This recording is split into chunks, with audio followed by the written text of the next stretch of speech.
Hey, hey, hey, welcome once again. This is the Real Talk, a place where we have real conversations specifically about marriage. My name is Emmanuel Lama, and with me is my wife. About marriage and relationships, so that includes dating, people who are thinking about it. Mila, I was asking you for you to say your name before. Hey, okay. Yes, and we are still recording. And My name is Dorcas Magoa, and we are so honored to have you get back to this channel. Thank you for being with us always. So yeah, today we are talking conflicts.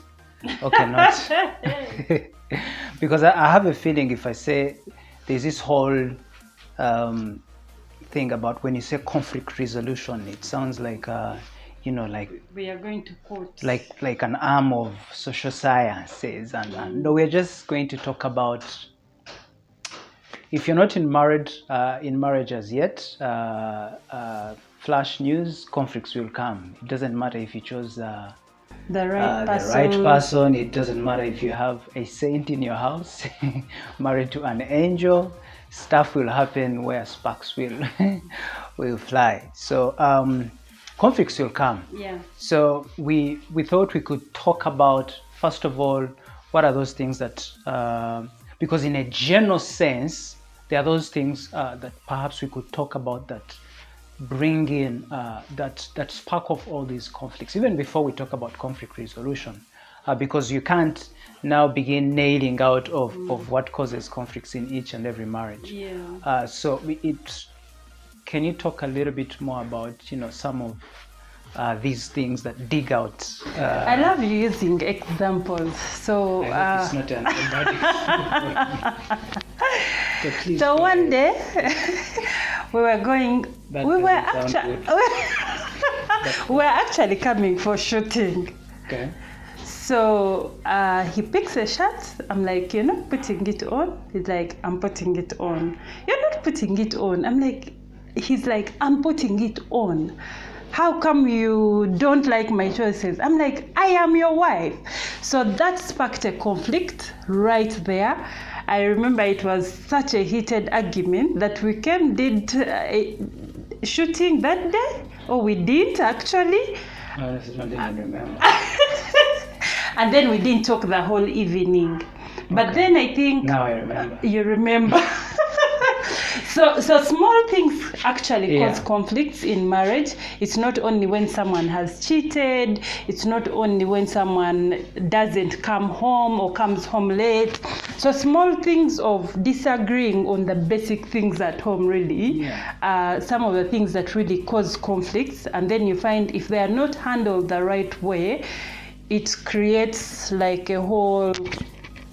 But for me, the question is, what's normally behind that?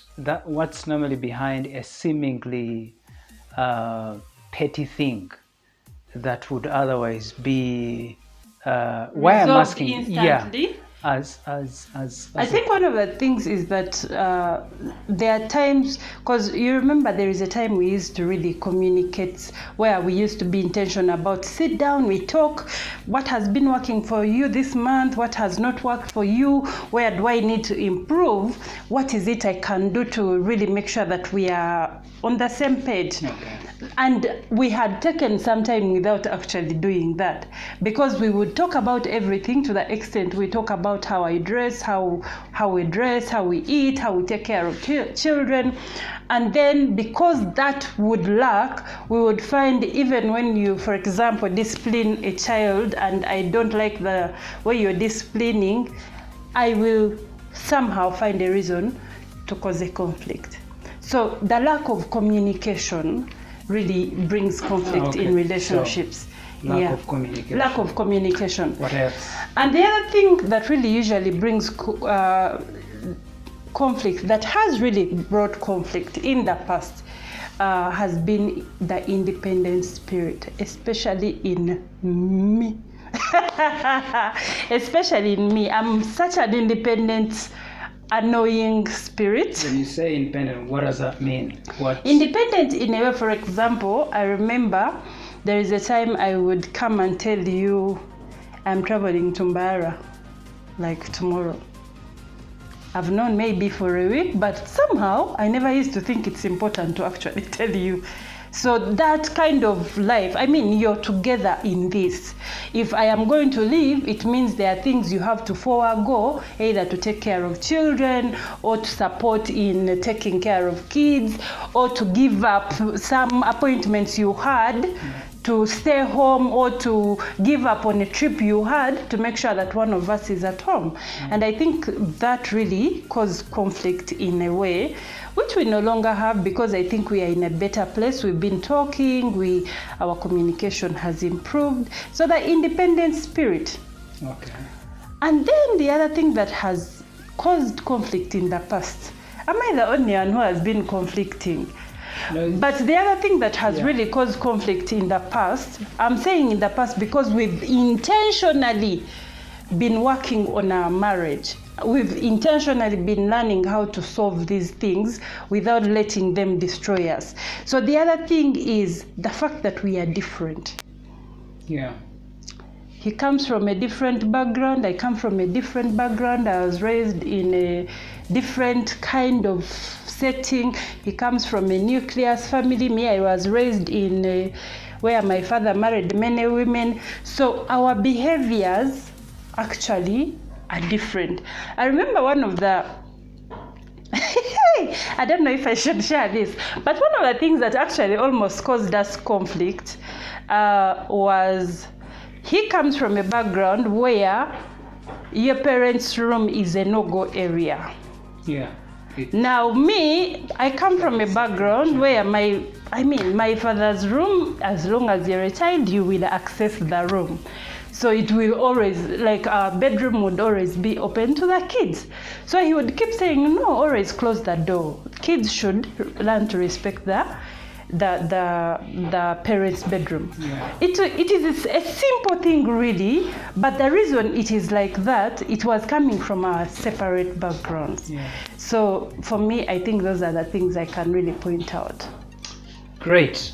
So the whole idea is even without me diving into really the causes, the whole idea is, first of all, that realization that, conflict will come. It doesn't matter what causes it. Yeah. It could be cheating, it could be coming home late, it could be, it's for some people might be saying, some of these examples are petty, but it's most times it's a build up. Yeah. It's a build up of what are seemingly small things, but then because of the lack of conflict resolution, home becomes most times, say for the man, not that place he's looking forward to coming, which then translates into falling into the company of the wrong club or something. So you find that he would rather spend time with the boys out which then creates a whole different influence. And it leaves a gap because then he's taking care of your family when you're away. It's not necessary that we're trying to bring conflict resolution for the big things, but it's in saying, hey, look, whether you like it or not, there will be disagreements, there will be heated moments, there will be moments where the emotions are flaring, but how do you then I think I'm actually getting this example also in mind, like the difference in us, where you find me, I want my husband to be there, finish work, come home, but then you're like, I have brought the money, do I have to be there really? That lack of understanding of each other's emotions, where I feel like you have neglected me. Okay, we will not talk for a month because I feel neglected. You're never there to talk to me. Yet it's because the man feels like when I am in her space, it's maybe she doesn't like it. The other example that is coming to mind is how two people have grown from different backgrounds, where you grew up seeing your father do shopping in the evening, he comes with a kavera. I grew up from a background where my mother goes to the market, she's in charge. So because of that, if you're not aware of this whole influences and differences. You will start saying your husband doesn't trust you because he does the shopping. Yeah, exactly. Yet it's as simple as knowing that's his background. thinking. That's what has shaped him. He must provide, and he must provide, go buy food, deliver at home. But let me build up on the example of friendship as part of the ways for conflict resolution. It's, I think we call it dealing with conflict. Yeah, I think it sounds like a peace talk something. Yeah, you're right. So dealing with conflict. Okay, exactly. So there are no shortcuts about friendship. Yeah. You can't wait for crisis as being. Crisis. Crisis, yeah. Yeah, is it crisis? Yeah, but what's the plural of crisis? Let's not go there. You have understood. Yeah, it's you don't wait for for the tension to now begin to create the friendship. Friendship is like a cushion. What is friendship really? It's the whole idea of creating time for each other. What you are talking about it might not necessarily be my good moments time to say move into your spaces of the things you like. But because I know it's important for us to have a healthy and ongoing friendship, there has to be effort that is put into building that. Into an example you gave about when you steer away from one another, then it's you walk on eggshells in the house. It's there's caution, there's a tight environment. So one of the ways is to, what did you call it, resolve conflict? Dealing with conflict. It's taking an intentionality in doing things that bring you closer. And if you've watched our past videos, that's what we call rhythms. In the five F's conversations to have in marriage. Being intentional about becoming friends. Don't just be. I think for us, we've had the best 2 years in our marriage. I think ever since we got married, and please note we've been married for 10 years. So I think we have enjoyed the last 2 years. This 2019, 2020. We are in 2021. So we have enjoyed it because we are in that space where we are more aware about what causes conflict. We are more aware about not hurting one another, because for the person you love, you don't want them to be in pain. And we are more aware of our differences. So where I used to get annoyed that he doesn't call my father, I actually remind him to call my father, because it's not something he has grown up doing, that he will just call someone's father. So we have gotten to that point where we understand our differences, and I think it's one of the ways that we've really dealt with conflicts in our home. Awesome, which then brings me to my second point, which is I don't know the best word to call it, but the idea of managing emotions. What does that mean? If I'll give my personal example, maybe this is general for men. So for me, when I sense a bit of a heated environment, when I realize emotions are going to boil up, I retract. And for me, that was the best way on dealing with that, and which would then allow me, both as an individual, cool down my own emotions, but also allow the situations to whatever situation it was, to cool down, and then we sort of like now look at it with more clear eyes. So that it's sort of like self-leadership, being aware of what is taking you overboard.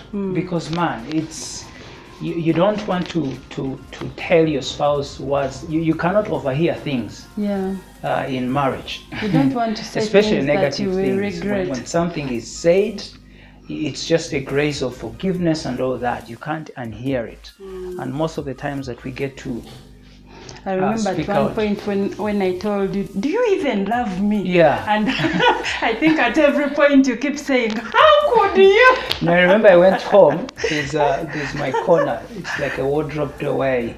always write important things I want to remember. So I remember writing things I want to remember. So I remember writing, if not how, if not how, Yeah, but the whole thing is, it's in the heat of the moment.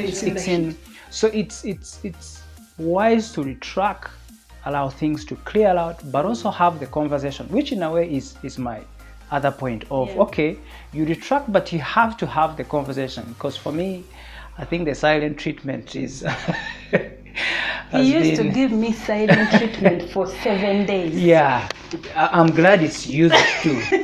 so because for me it's okay.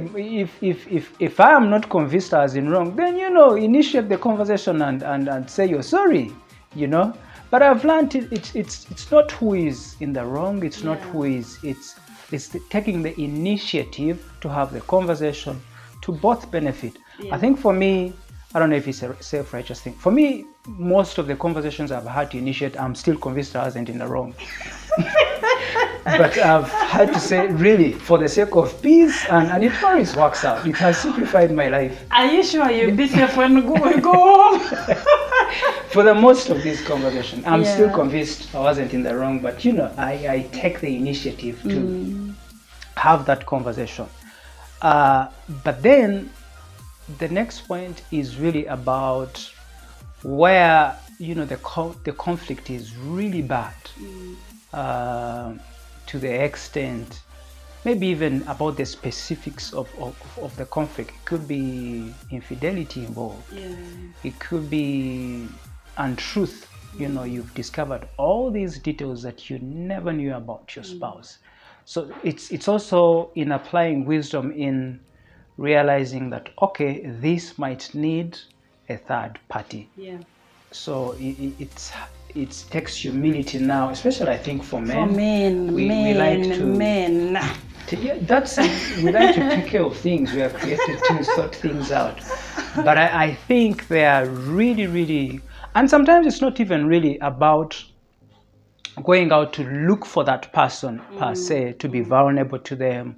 It's for example, in spaces, for us, I think mostly it was like cell, the marriage cell, where in moments of, these are spaces that really push you for growth, specifically about sharing about your life. So the honesty of being honest about what's really happening in marriage. You find some tough questions in there, but not really being evasive, not because most of them are always very confidential environments. It's okay to be vulnerable, it's confidential, and so having the wisdom to realize that this will need a third party, but also taking the initiative to look for that third party. So it could be a group of married people that you're part of, or it could be that person, we call it following. Who do you look up to in marriage that has it really going on well? You've gone into their lives, you've verified their lives. Verification is important. Recently someone was telling me, I used to believe in this person, I used to follow them, but then later I discovered they were not who they pretend to be. So for me, it's very important that as you choose a couple to mentor you, to walk with you, and this is whether you're dating, whether you're getting into marriage, or whether you're already married, whether you're cohabiting or not. Not that cohabiting is good, but we encourage you to start the journey of getting married. So you find that person we usually call them people of peace. Someone you will sit with, they will listen to you without judging you. But also wise enough, both in experience, both in the way they are, taking responsibility about their lives. And so that he has, again, this is a couple, these are people that you have to identify before. You don't wait for conflict to start looking around. If you have people that they are living an admirable life that you would like to aspire to have, get into their spaces, ask them to mentor you, follow them. So I think we need to be concluding this, and I think, not that I think, I know, one of the things that has really worked for us is that to know that beyond being married, we are friends, and we have each other's back. I mean, like I've already said, there is no reason I would sleep in the same bed, assuming you're sleeping with your husband in the same bed. I know there are people who conflict and separate the rooms. If you're doing that, repent and go back to the room, please. So one of the things that has really, depending on the situation, of course, but deal with the situation and ask for help. So the last thing on this, really, there are so many ways to handle conflict, to deal with conflicts, but forgiveness, I think for me, forgiveness tops it up. Like you've said, there are many times you've had to apologize, even when you knew you were not the one in the room. Apologize, initiate. Okay, initiate, not apologizing. Okay, that initiate. Would be hypocritical, I think. Yeah. So forgive your partner. If you really realize that we are in this marriage, I am not walking out of the door, then the option you have is to forgive. So it's either, I remember at one point I went to one of my friends. He told me, it's like, Dorcas, either quit your marriage or fix it. He asked me, do you want to fix it? I said, yes. Go and fix it. So fixing it means you actually go and talk about it, ask for help, admit where you've been in the wrong, because sometimes we are in the wrong. Yeah. Sometimes we dishonor our partners, we disrespect our partners, and then we expect them to actually be open because we are dishonoring them. So forgive one another, open a new chapter every day. I think for me, one of the best descriptions I've heard about, because someone might be there listening and say, you have no idea about what you're telling me to forgive the person about. Yeah. And I think for me, it's, first of all, it's the mindset shift of knowing it's for your benefit. Yeah. It's like, and forgiveness is like taking poison and you're waiting for the other person to die. Yeah. You know, it's hurting you. You know, it's not. That's why you have a couple where one person is really depressed, and then another one moves on with his life. So you will die in your own movie. So thank you so much for always coming back to T-Soul Hub, the real talk. We love you. Thank you for your support. We love you, the people behind the cameras, Conan, Regan, Cynthia, and our man, Mr. Okello. Thank you so much for the love. Thank you so much for the support. Remember to click on the subscribe button. God bless you. See you next time.